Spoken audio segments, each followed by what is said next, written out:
Mais uma vez, boa noite, igreja. Que a graça e que a paz de Cristo estejam com todos. Amém. Meus irmãos, nós estamos nessa série de mensagens às obras da carne, onde estamos vendo problemas muitas vezes crônicos na nossa vida e que nós só conseguiremos lidar com eles segundo a ótica de Deus através do Evangelho de Cristo Jesus. E hoje nós veremos sobre esse problema, esse pecado no meio do seu coração chamado a ingratidão. A ingratidão. E eu peço desculpa aos irmãos, porque o capítulo está certo, os versos lá estão errados. É 1 Tessalonicenses, capítulo 5, dos versos 15 até o verso número 18. Abra sua Bíblia lá, na carta de Paulo, primeira carta de Paulo aos Tessalonicenses, capítulo 5, do versículo 15 até o verso número 18.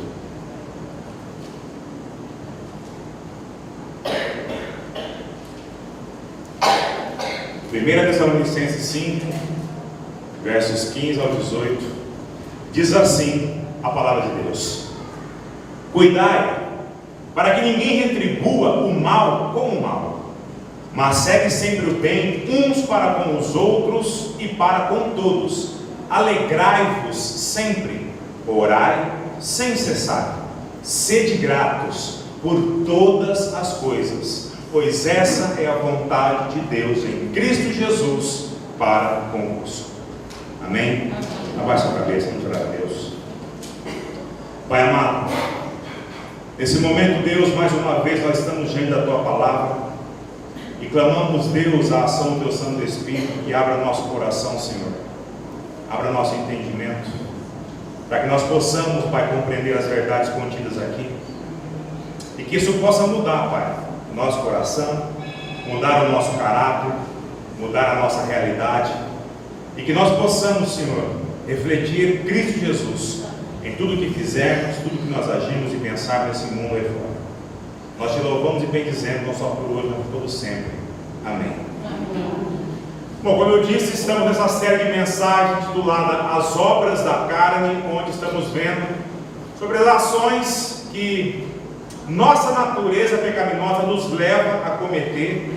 E domingo passado nós vimos sobre o pecado do egoísmo. De como numa medida ou na outra, todos nós, sem exceção, somos egoístas. Como agimos movidos por nossos interesses. Vimos também que Cristo, se Cristo tivesse agido com egoísmo para comigo e com você, nós estaríamos literalmente perdidos. Mas graças a Deus que Ele cumpriu à risca a vontade do Pai, proporcionando a mim e a você a nossa entrada no reino de Deus. Amém. A todo aquele que crê em Cristo genuinamente. Vimos também que em Cristo Jesus nós temos plenas condições de lutar e vencer esse pecado do egoísmo, essa obra da minha e da sua carne. Meus irmãos, e hoje nós iremos ver a luz da palavra de Deus sobre esse pecado, que embora também não deveria, ele está bem presente na vida da igreja de Cristo, ou seja, na minha e na sua vida, que é a ingratidão. Mais uma obra da minha e da sua carne, que milita constantemente contra o Espírito Santo. E eu gostaria de iniciar fazendo uma pergunta para os irmãos, para a igreja, aliás, duas perguntas. Você agradece a Deus pelo que você é ou pelo que você possui? E você agradece a Deus pelo que Ele é ou porque Ele pode te proporcionar? Meus irmãos, tem um conceito bem enraizado na nossa sociedade de faça o seu pedido a Deus que Ele vai te responder.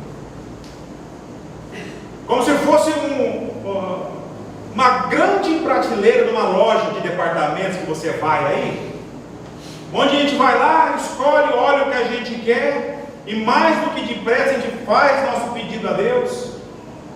Pedido esse que parece mais como uma ordem, ao invés de um pedido. Porque nós pedimos já acreditando que Deus vai conceder para nós. E quando não acontece isso, nós sabemos como nós nos comportamos.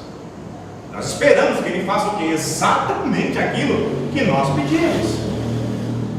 Quem de vocês aqui, quando criança, durante a noite, eu fiz muito isso, olhava para o céu e fazia um pedido quando passava uma estrela cadente? Fizemos muito isso. E envolto a brincadeira, dava a entender que aquilo, não passa de uma bobagem, porque nós entendemos isso. Mas no fundo, irmãos, nós nutríamos sim uma certa esperança de que o pedido fosse realizado. Hoje, por incrível que pareça, tem gente grande, barbada, que ainda crê nisso. Ou quem sabe quando chegava o seu aniversário, você criança, aí você mentalizava o quê? O presente dos seus sonhos, até sonhava com ele, e deixava claro para todo mundo o desejo do seu coração por aquilo, mesmo que fosse algo talvez impossível para sua família, para o seu pai, para sua mãe, ou quem cuidava de você, proporcionar. Ou quem sabe ainda brincava de pegar a lâmpada mágica do gênio. Lembra da lâmpada mágica de Aladim? O pessoal esfregava ela e na esperança de que saia um gênio e que fosse realizar os seus pedidos, os seus desejos. Meus irmãos, nós fizemos tudo isso. E hoje, de uma certa forma, mesmo sendo crentes em Cristo Jesus, nós ainda fazemos. E ai daquele que frustrar o desejo do nosso coração. É ou não é? Ou seja, Senhor, como que nós nos comportamos com Ele quando nós recebemos um não? Aliás, quando nós não recebemos resposta nenhuma. Porque Deus pode responder não, pode ser silêncio apenas. Hoje em dia, eu e você, quando eu falo eu e você, eu estou falando de forma generalizada, amém, irmãos? Nós condicionamos os nossos próprios filhos a agir dessa maneira. Não mais pela estrela cadente ou pela lâmpada do gênio para esfregar, mas eu desafio você que é pai, no próximo aniversário do seu filho, e seu filho já com algum discernimento das coisas, eu desafio a você comprar um presente a ele, sem influência alguma do desejo dele. Desafio você a fazer isso. Os nossos filhos não aceitam mais o que? Surpresas. E o pai e a mãe hoje morrem de medo do que? Desagradar o filho, comprando algo que não é do gosto dele. Os filhos hoje em dia pedem o que desejam ganhar no aniversário, dia da criança, Natal. Eles querem ganhar exatamente o que pediram, e não importa se o pai, a mãe ou quem cuida tem condições de fazer isso ou não, eles querem exatamente o que pediram, e não o que a família pode dar. Lembra do gênio da lâmpada? Hoje somos eu e você, pai e mãe. E como os filhos sabem esfregar essa lâmpada? Mãe? Às vezes nós fazemos loucuras por causa do filho, para satisfazer o desejo do coração do filho. Às vezes nós nem podemos, mas os filhos sabem esfregar a lâmpada. Criou-se uma cultura do que eu quero ganhar. O que eu quero? O que eu quero ganhar. E isso tanto em crianças, mas infelizmente, irmãos, infelizmente nos adultos também. Outro desafio hoje em dia. Você foi convidado para um casamento. E logo vem a preocupação com o quê? Com um presente, Hoje você compra para o casal o que você gostaria de dar a eles, ou que eles gostariam de o que você acha que eles gostariam de ganhar? O que eles querem ganhar? Como que é feito isso hoje? É feita uma lista de casamento para você comprar presente. Hoje é previamente já declarado o que eles querem. Porque um casal quer e coloca uma lista, e vamos combinar, que o casal, quando faz isso, ele coloca sempre o quê? O pensamento assim: eu vou colocar o melhor, porque eu sei que pode ser que não ganhe os melhores, mas se chegar próximo, maravilha. Irmãos, o fato é que nós estamos cultivando, fomentando, promovendo uma sociedade mimada, e como consequência, crentes mimados, que formam o quê? Igrejas mimadas. Nós queremos o quê? A partir desse princípio, como nós queremos levar a vida? Do nosso jeito. Nós queremos que Deus faça isso, aquilo. Caso contrário, eu e você, nós ficamos o quê? Muitas vezes irados, decepcionados, muitas vezes abandonamos a igreja. Nós queremos o quê? A vida do nosso jeito. Nós queremos a vida do nosso jeito.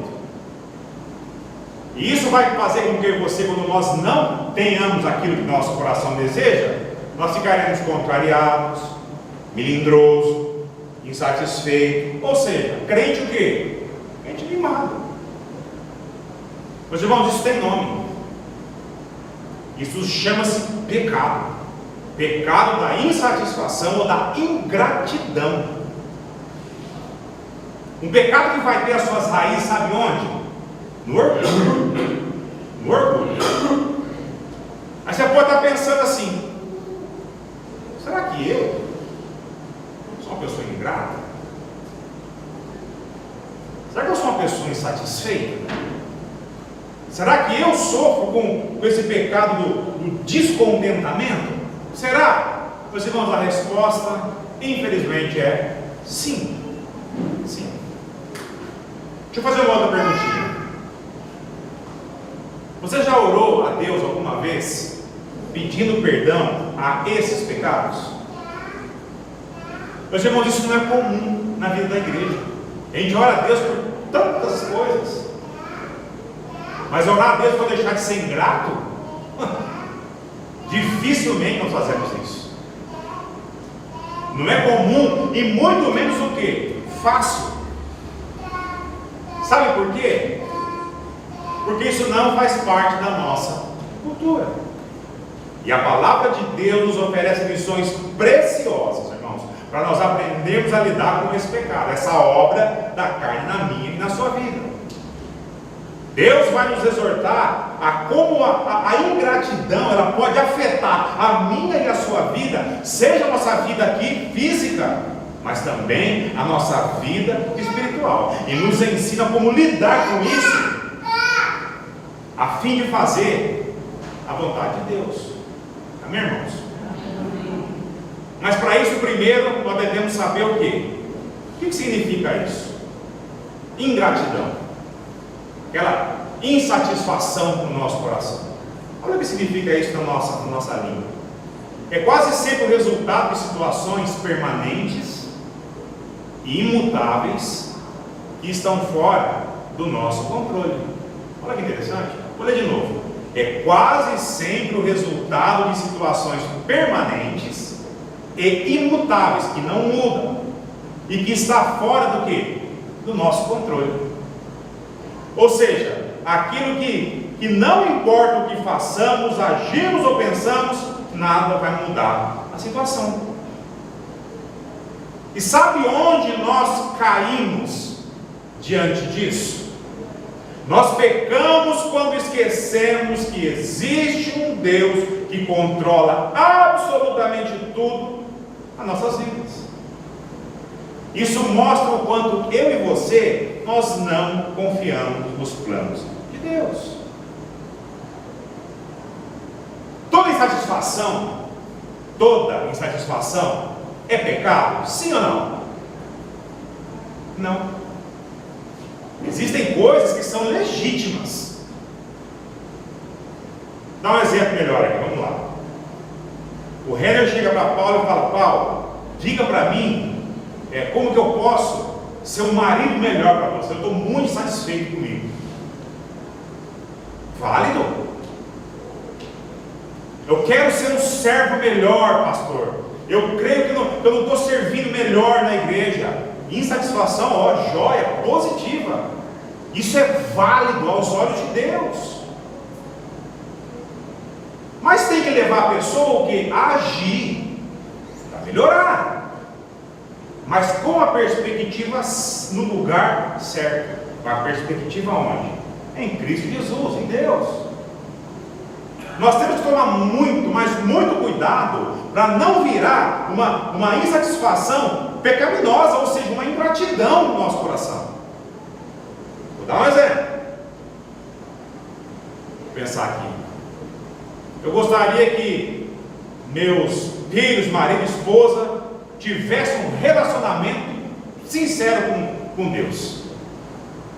Mas eu mesmo não faço nada para contribuir com isso. Aí o que eu faço?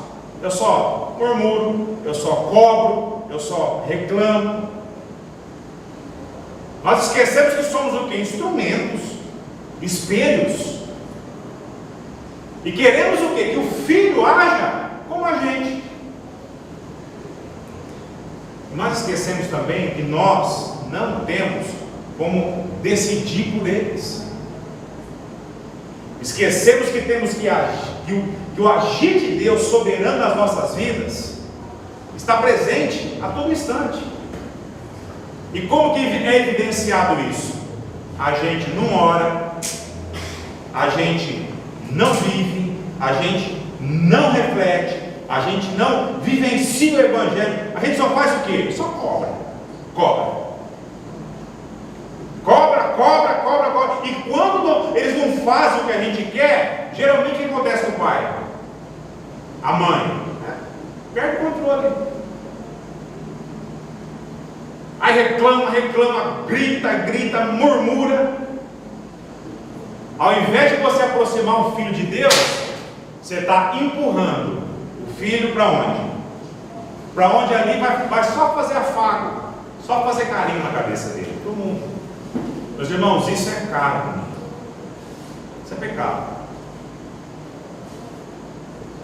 Nós esquecemos que nós somos o que? Espelhos, que somos instrumentos e queremos que os filhos ajam como a gente. Mas o problema é em nós. Nós estamos agindo como nós deveríamos? Essa é a pergunta que fica.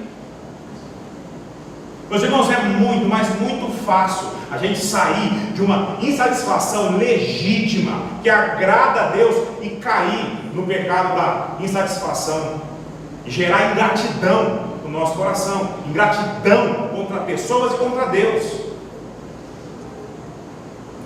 Gênesis tem um bom exemplo de insatisfação pecaminosa. Quem leu Gênesis conhece a história de Jacó. Lembram dele? Dos pais da fé? Gênesis 29, 16 e 17. Presta atenção. Labão tinha duas filhas. O nome da mais velha era Lia, e o da mais moça, Raquel. Lia tinha os olhos sem brilho, ao passo que Raquel era bonita, de porte e de rosto. Para a gente entender isso aqui, Jacó fugia do seu irmão. Quem leu Gênesis vai entender o que eu estou falando.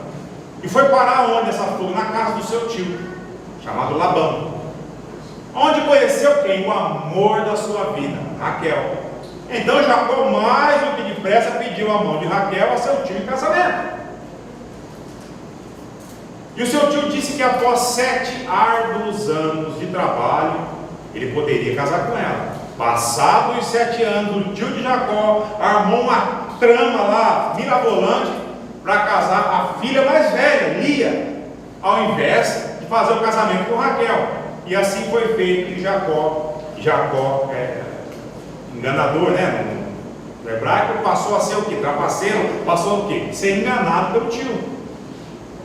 E Raquel de fato era muito mais bonita e atraente fisicamente do que sua irmã.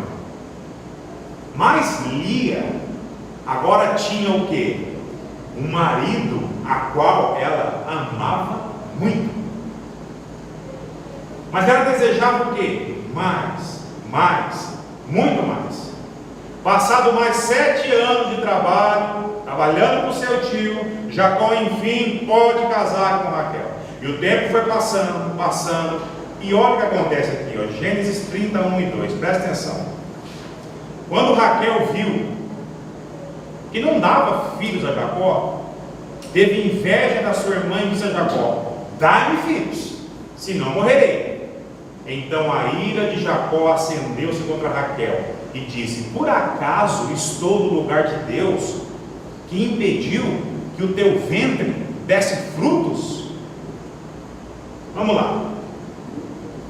Raquel era bonita, Jacó a amava, Deus havia abençoado eles com um filho chamado José, mas ela continuava o quê? Insatisfeita, com um coração ingrato a Deus.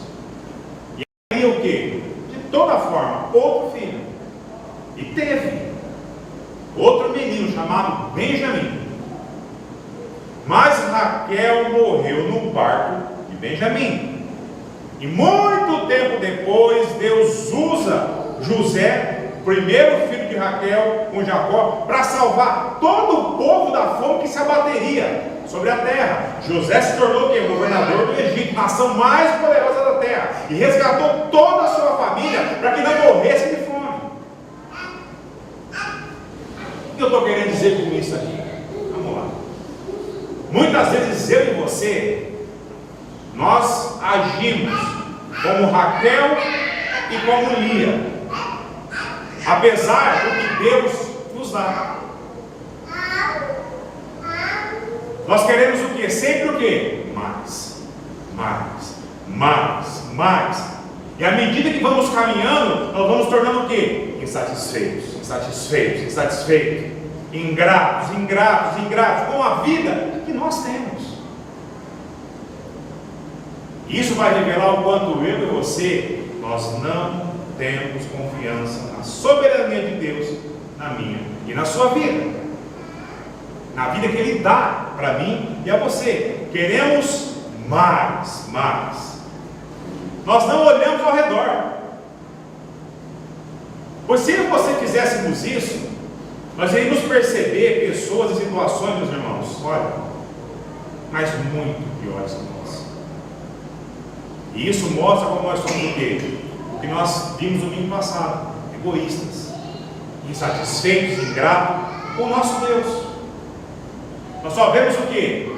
Nosso próprio umbigo. A nossa ingratidão a Deus nos leva a sermos insatisfeitos com coisas materiais, vamos lá, casa, carro, emprego,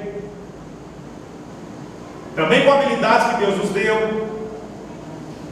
A gente olha o outro e fica com inveja.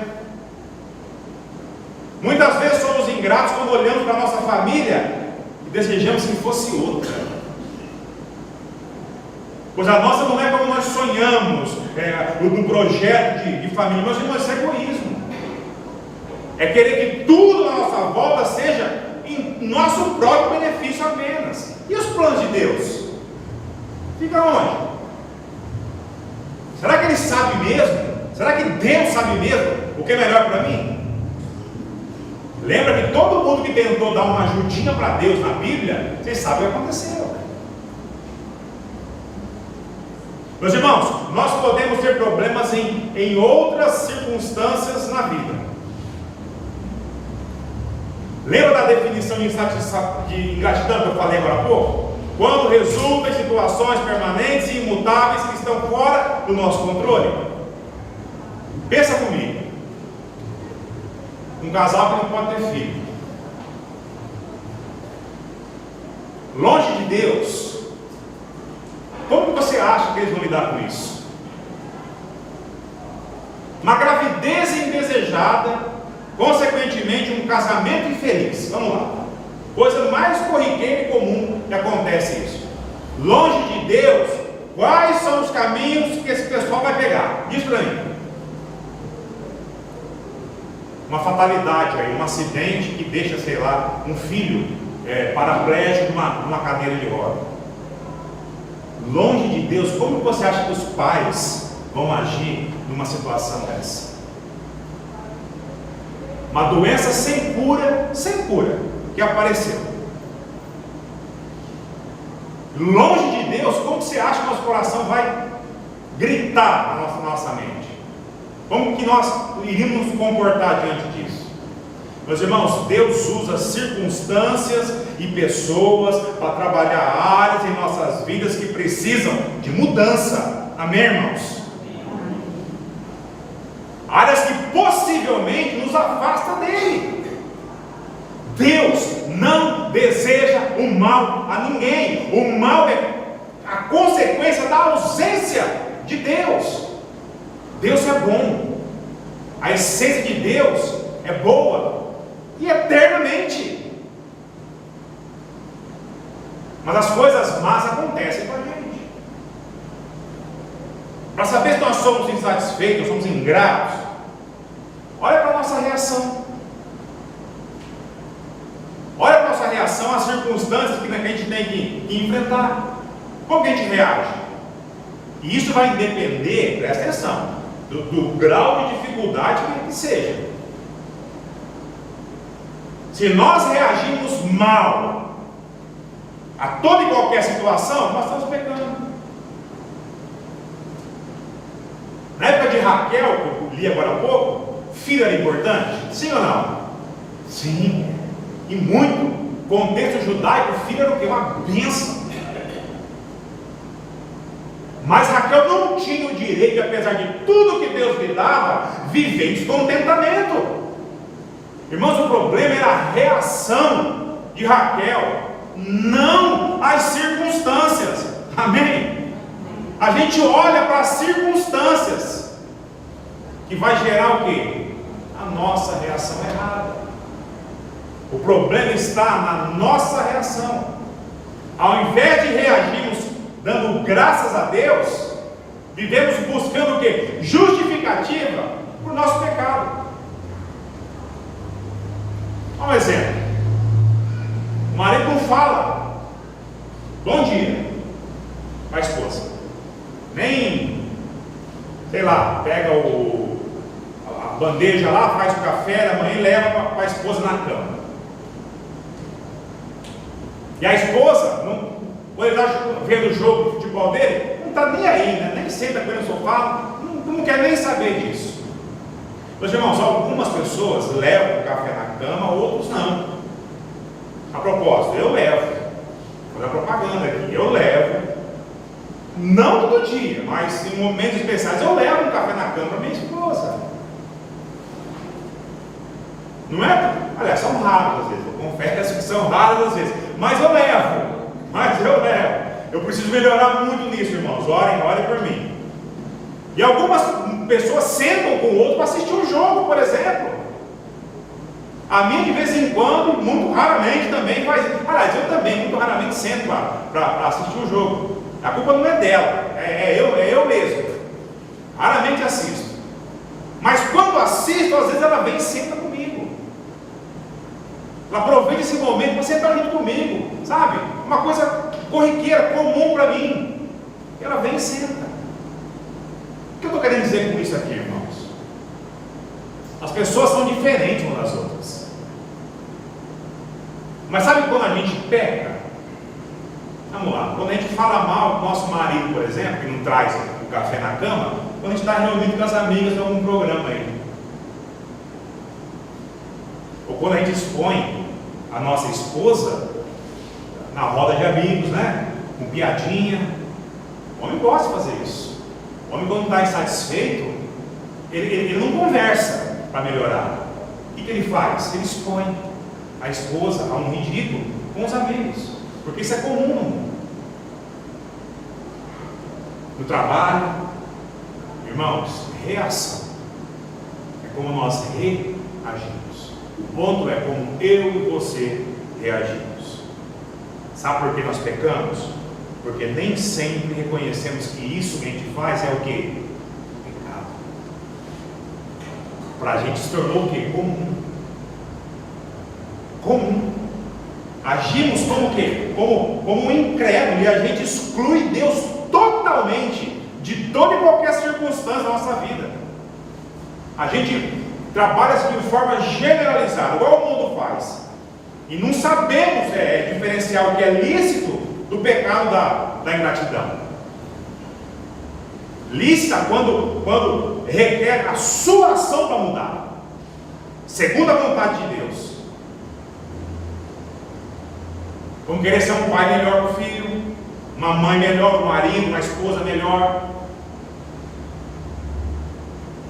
Pecado é quando a gente não é contente com nada que Deus nos deu. Pecado é quando a gente murmura diante do problema que não tem solução. O problema não tem solução. Ao invés de confiarmos em Deus, a gente reclama. Vira um fardo na nossa vida e pesa para as pessoas que estão em volta. Um filho deficiente, nossa, longe de Deus. Os pais que vão envelhecendo, para filho longe de Deus, vira um tormento. Marido, a esposa, que durante a caminhada acaba falecendo, um primeiro que o outro. Irmãos, o outro, presta atenção, a gente sofre muito com isso. Quando o marido morre ou a esposa morre. Para crente em Cristo Jesus, não estou falando para o mundo, estou falando para a igreja, amém, irmãos? Para crente em Cristo Jesus, o outro, presta atenção, o outro não é a nossa razão de viver, é Deus. Amém? Ao invés da gente nos mantermos gratos a Ele pela oportunidade de mudanças em área específica na vida, através da dificuldade, o que a gente faz?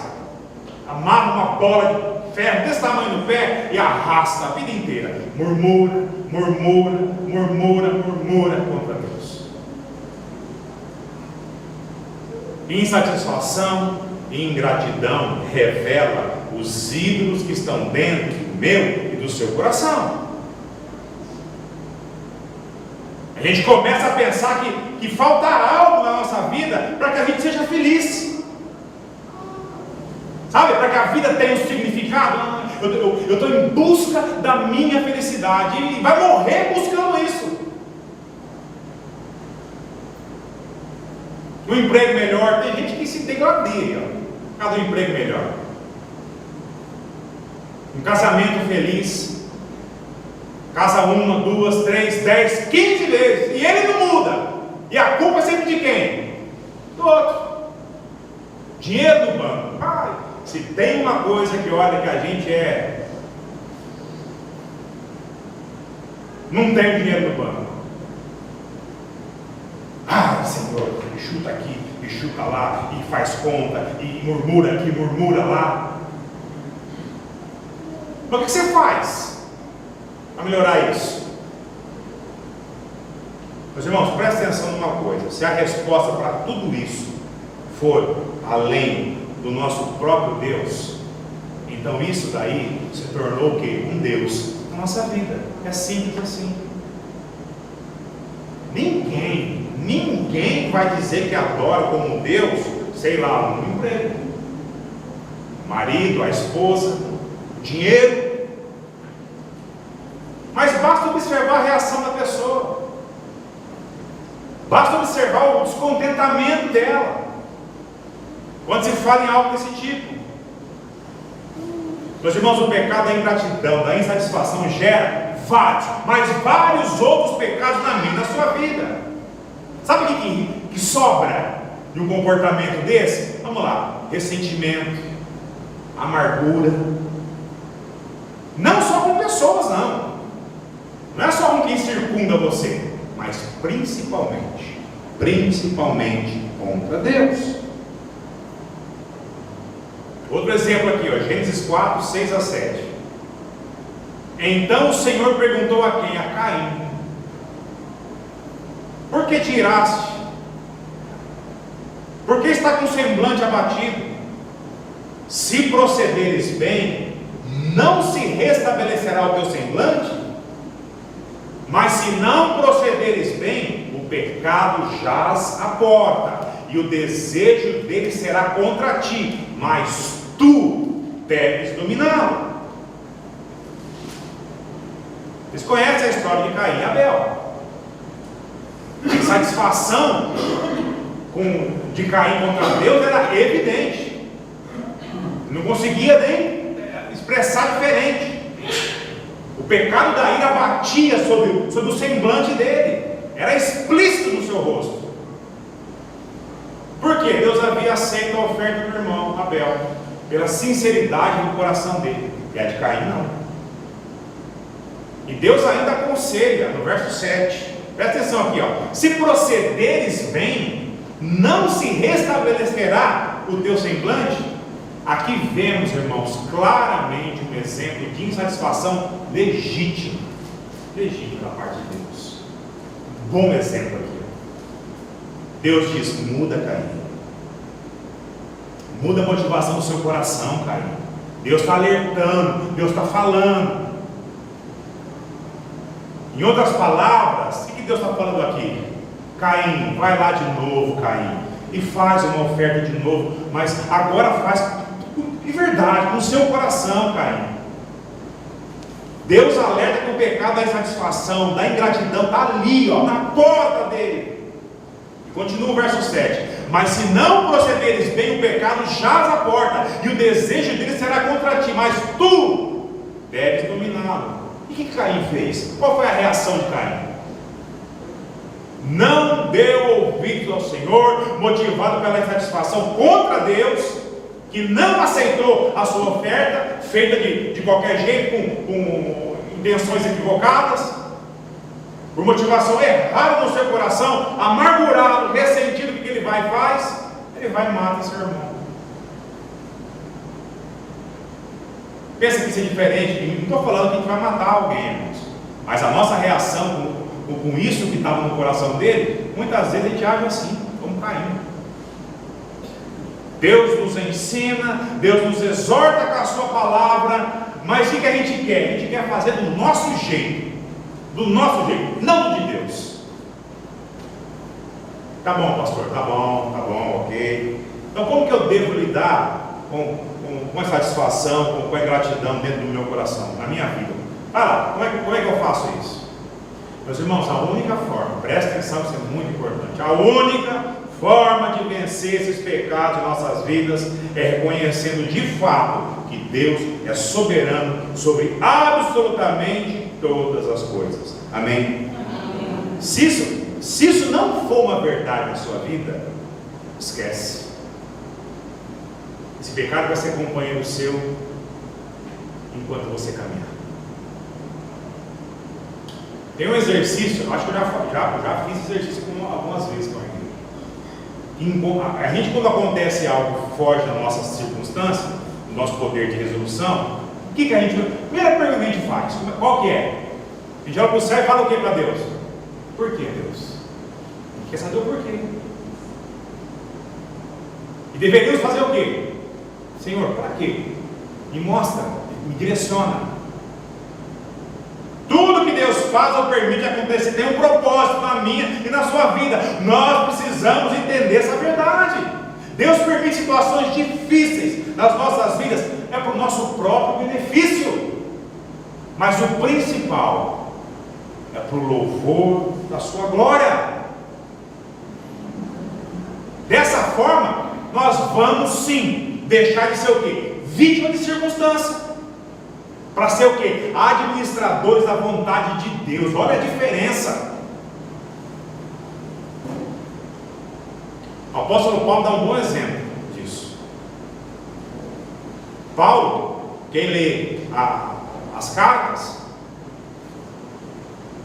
vai saber que ele teve que fugir, descendo num cesto, numa muralha imensa, porque era a prisão certa. Paulo foi expulso, ele foi enxotado da cidade de Antioquia, e apedrejado, chegando à beira da morte, irmãos.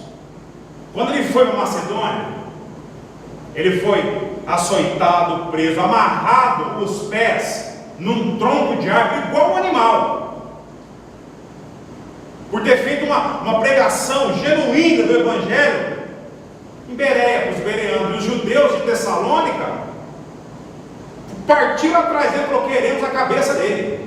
Esse fanfarrão que vem falar de um Deus que... Uma grande confusão, outra se armou contra ele em Éfeso, foi pregar contra falso Deus. Acusaram ele em Jerusalém de levar um grego ao templo, e por causa disso, levar um grego ao templo, ele foi espancado quase à morte, foi preso, enviado a Roma. Quando ele estava indo para Roma preso, o que aconteceu com o navio de Paulo? Afundou, naufragou tudo, quase foi afogado.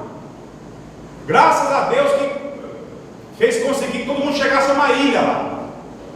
E na ilha, o que aconteceu na ilha? Uma serpente venenosíssima foi, que morde quem? Paulo. Cheio de gente na ilha. Quem que a serpente veio morder? Paulo.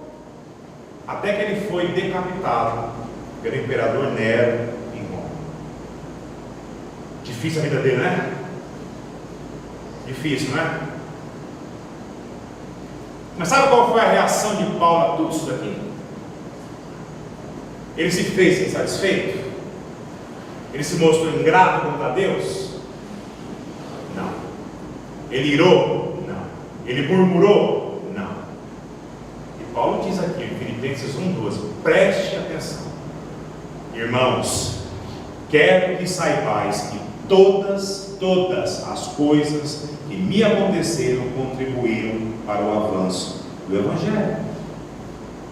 Paulo nos ensina que a nossa reação a todas as adversidades da vida tem que apontar para um lugar somente, que é a cruz de Cristo Jesus. Amém, irmãos? Viver segundo o Evangelho é a nossa verdadeira reação a tudo. Sabe por quê? Paulo também diz aqui, 1 Coríntios 10:31, presta atenção: portanto, seja comendo, portanto, seja bebendo, seja fazendo qualquer outra coisa, fazei tudo para a glória de Deus. Amém, irmãos? Amém. Se não reconhecermos que Deus é soberano nas nossas vidas, vamos sofrer com a carne, sofreremos com as circunstâncias ruins na nossa vida, seremos acorrentados a esse pecado, seremos ingratos contra tudo, contra todos, mas principalmente contra Deus. Deus não deseja o mal a seus filhos, a ninguém, mas o mal é consequência do distanciamento, da ausência de Deus na minha e na sua vida. Mas apesar do mal que possa nos acometer, e nos acomete sim, Deus nos deu quem? Cristo Jesus, que triunfou sobre o mal, e nós triunfaremos também. Amém, irmãos? Amém. Seja grato. Seja grato pelo que você é, seja grato pelo que Deus permitiu que você possuísse. Não murmure, não se ire, não se frustre, observe e faça sempre uma autoavaliação, olhando sempre para a luz do Evangelho. Os nossos problemas, por pior que sejam, são oportunidades que Deus nos dá para nos rendermos à sua soberania. Amém, irmãos? Louvado seja Deus por isso. Abaixa a cabeça. Vamos orar a Deus.